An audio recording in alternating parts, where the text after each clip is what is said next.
Nuestra historia comienza en Córdoba, en las primeras décadas del siglo XII, siglo V para los musulmanes y año 4870 para los judíos, cuando la ciudad era el centro cultural más importante de Occidente.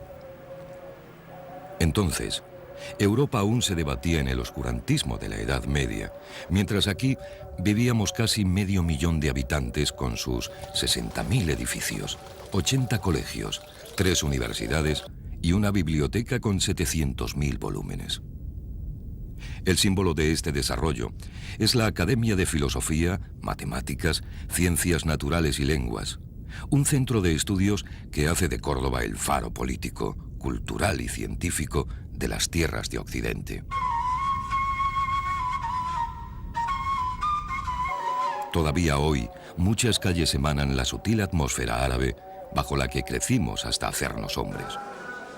Aún queda algo de aquel refinamiento estético, del juego de colores, del blanco añilado de las fachadas, del espíritu sereno y contemplativo cultivado a lo largo de los siglos.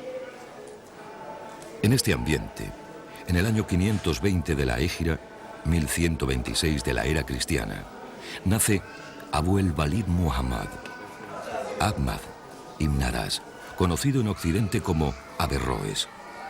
Durante ese mismo año, en el norte, se termina de construir la Catedral de Santiago de Compostela y el rey Alfonso VII alcanza el trono de Castilla mientras Al-Ándalus está gobernada por los almorávides. Averroes nace en el seno de una de las familias más consideradas de Al-Ándalus, que goza de gran estima en el mundo de la magistratura islámica. Sus años de niñez transcurren como los de cualquier niño de la época, como los de Maimónides o como los míos, entre juegos infantiles por las plazas y jardines de Córdoba.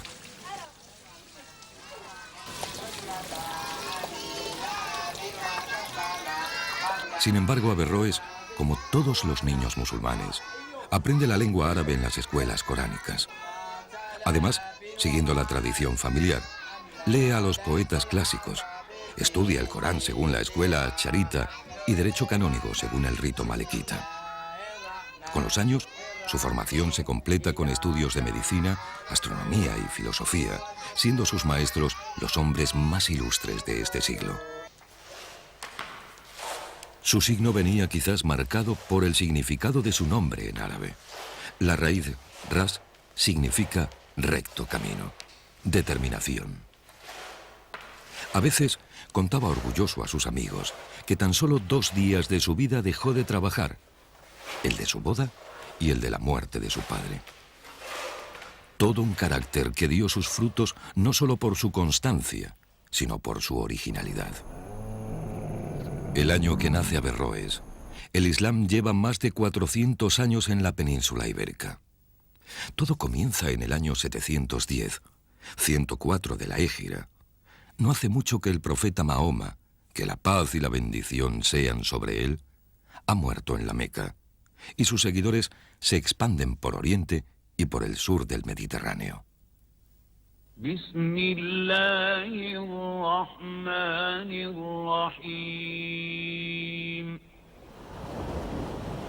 Ese verano, una pequeña tropa de bereberes, al mando de Tarif ibn Malik, gobernador de Tánger, arriba las costas de Tarifa, al oeste del Peñón de Gibraltar. Meses más tarde, desembarcan 7.000 guerreros para apoyar la facción visigoda de Aquila, pretendiente al trono de Toledo, la capital desde donde los visigodos gobiernan las tierras de la península. En ese momento, el rey don Rodrigo se halla en el norte combatiendo a los vascos. Enterado del desembarco, sin demora, parte hacia el sur. En las proximidades de la ciudad de Algeciras, entabla batalla con los musulmanes, donde tras varias horas de duro combate, el ejército visigodo cae derrotado y don Rodrigo muere en la huida. Muerto el rey, los musulmanes no encuentran resistencia y en poco tiempo toman las ciudades de Córdoba y Toledo. 2 años más tarde, arriba un ejército de 18.000 hombres, la mayoría de origen árabe, al mando del moro Musa, que se instala principescamente en el Palacio Visigodo de Toledo.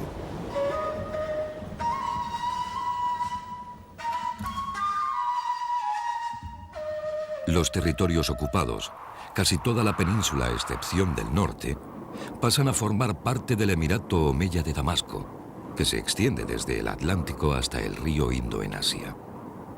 La familia de los Omeya, de la misma tribu que el profeta Mahoma, gobierna el Islam desde el año 670. Pero en el 750, los abasíes se hacen con el poder, instalando la capital en la mítica ciudad de Bagdad. Todos los omeyas son exterminados en el golpe de estado, salvo el joven Abd al-Rahman, que huye por el norte de África para instalarse en las tierras de Al-Ándalus, donde, con el apoyo de las tropas sirias, se hace con el poder creando un estado independiente. Abd al-Rahman trajo consigo las costumbres helenizadas y bizantinas con las que gobernó su familia, causa y origen de su desgracia y extinción. La literatura, la historia, las ciencias, la filosofía y el arte se vieron favorecidos mientras duró el emirato, cuya capital se instaló en Córdoba. Al-Ándalus es una arabización de la palabra Landalans, nombre con el que los godos designaban a la antigua provincia romana de la Bética y que significa tierra de sorteo. Tras varios siglos de convivencia entre los musulmanes y la población autóctona, la religión islámica se extiende por todo el califato, al igual que las instituciones, las leyes y la cultura.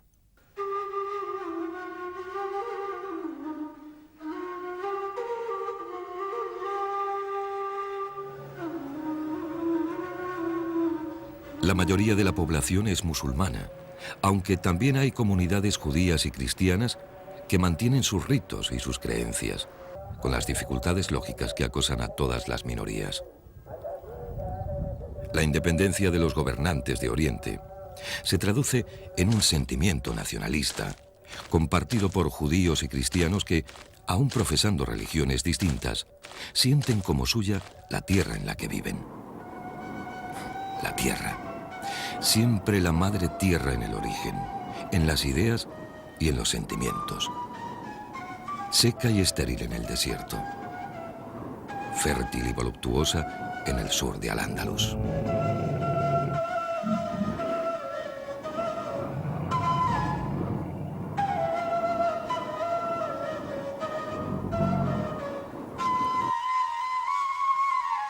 Averroes, como yo mismo y como Maimónides, tiene muchas razones para sentirse orgulloso de su origen.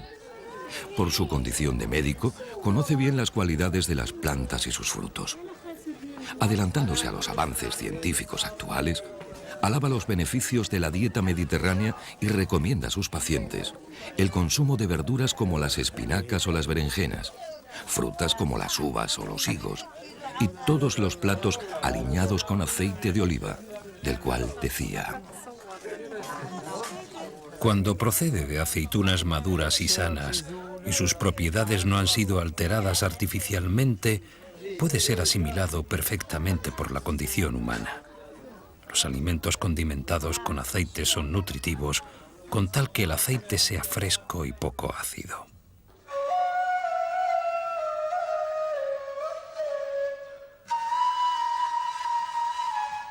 Con el Islam, llega a Al-Ándalus la lengua árabe. A diferencia de la Biblia, escrita en latín y recitada por los sacerdotes a un pueblo que habla romance, el árabe está en el Corán, el libro recitado por todos los musulmanes, que es la lengua misma.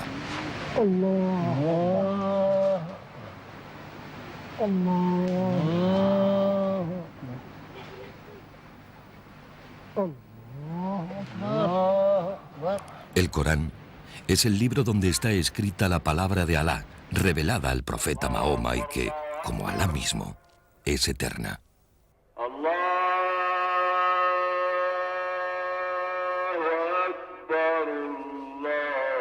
A principios del siglo VII de la era cristiana, Mahoma difunde su mensaje monoteísta e igualitario por la ciudad de la Meca, donde prende con facilidad entre la población.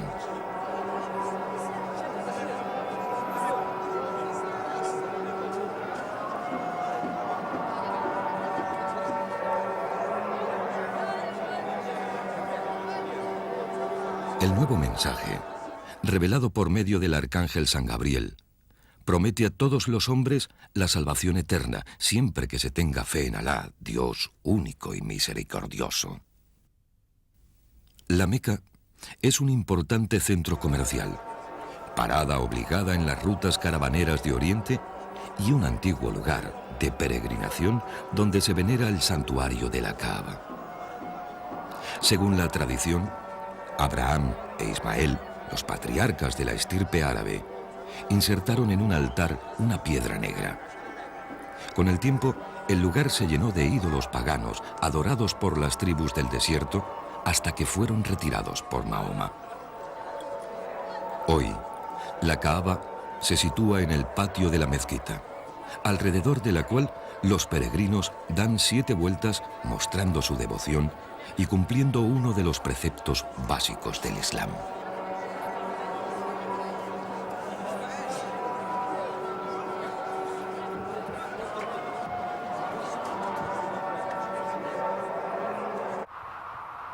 En el año 622, el éxito de las prédicas de Mahoma le obligan a huir de la ciudad, acontecimiento conocido como la Égira, a partir del cual comienza el año 0 del calendario musulmán.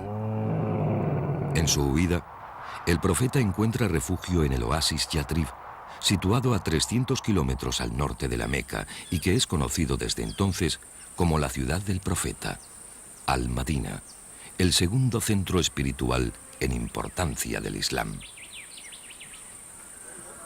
En esta isla de palmeras, rodeada de desierto, se funda el primer Estado islámico al frente del cual se encuentra Mahoma, que ostenta así el poder político y espiritual.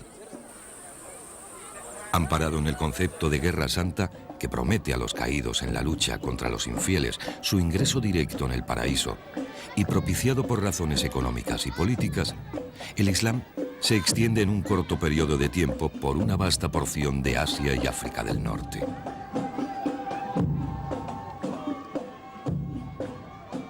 Pero el 8 de junio del 632, sin dejar ningún descendiente varón, muere Mahoma. Que la paz y la bendición sean sobre él.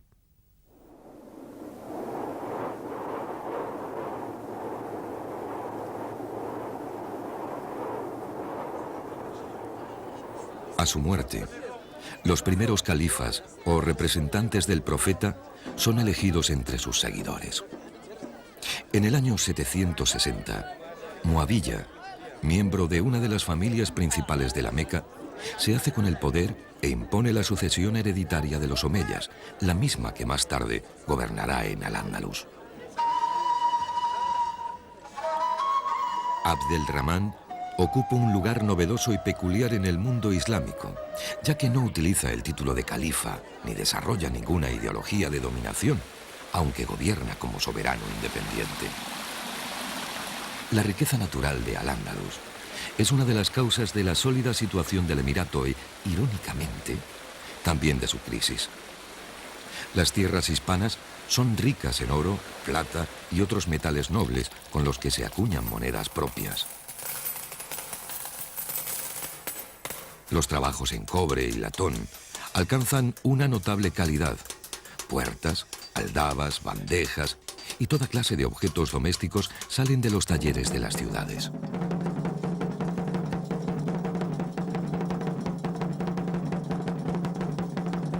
No le va a la zaga la producción alfarera, donde los artesanos andalusíes y magrebíes crean técnicas que han pervivido hasta la actualidad, como el vedrío, el reflejo metálico, la cuerda seca o los alicatados, cuyos diseños geométricos forman espléndidos mosaicos de colores.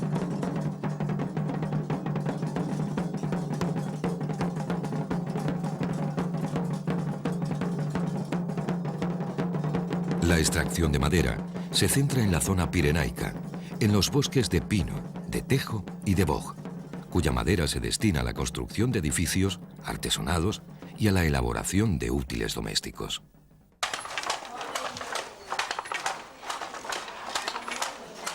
Por último, la producción textil ocupa un lugar predominante dentro de la cultura islámica. Diferentes tipos de telas, alfombras y tejidos son muy apreciados, como la seda, cuyo centro de producción se encuentra en las Alpujarras granadinas y que compite en calidad con los míticos paños de Oriente. Toda esta riqueza y esplendor se simbolizan en Córdoba, la ciudad de Averroes, la capital del Emirato, con sus talleres, sus patios, sus jardines y palacios y su mezquita mayor, una obra maestra, punto culminante del arte arquitectónico andalusí.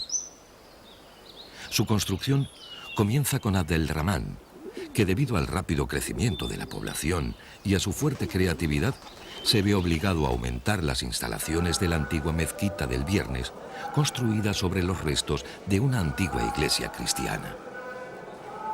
El nuevo edificio se levanta en tan solo un año gracias a la cantidad de material disponible de los espolios romanos y visigodos. A lo largo de los siglos, ha ido sufriendo diferentes modificaciones, pero cada ampliación respeta la construcción original, reproduciendo sus formas. En el interior, la percepción ocular está determinada por el gran número de arcadas, con sus dobles arcos de colores alternos. Al fondo, la sala se sume en una penumbra crepuscular, un ambiente místico de tonos dorados por los reflejos de los mosaicos de cerámica.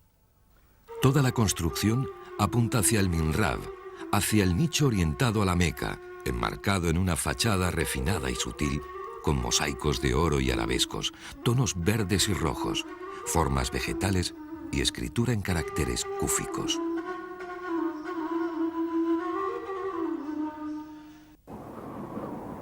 No muy lejos de Córdoba se encuentran los restos del mayor símbolo de la historia de la ciudad. Madinat al-Zahara, la ciudad imperial del califato, emerge de la tierra como un fruto marcado por el esplendor y la decadencia, por el paso de las estaciones y la eternidad. La ciudad original, construida por Abdelrahman III, se extendía sobre un recinto de algo más de 1 kilómetro cuadrado, en 3 terrazas escalonadas. Arriba, la residencia del califa, dominando la ciudad. En la explanada media, la administración y las viviendas de los funcionarios principales. En la inferior, la mezquita, los mercados, los baños, los jardines públicos y las viviendas del pueblo. De toda esta magnificencia, solo queda en la actualidad un campo de ruinas que, a pesar del expolio de la historia, conserva aún la esencia del poder que lo creó. Así describe sus sentimientos el escritor cordobés Ibn Hazm, autor del Collar de la Paloma, cuando narra las luchas internas que acabaron con el califato. La ruina lo ha trastocado todo. La prosperidad se ha trastocado en estéril desierto, la belleza en desparramados escombros, la tranquilidad en encrucijadas aterradoras.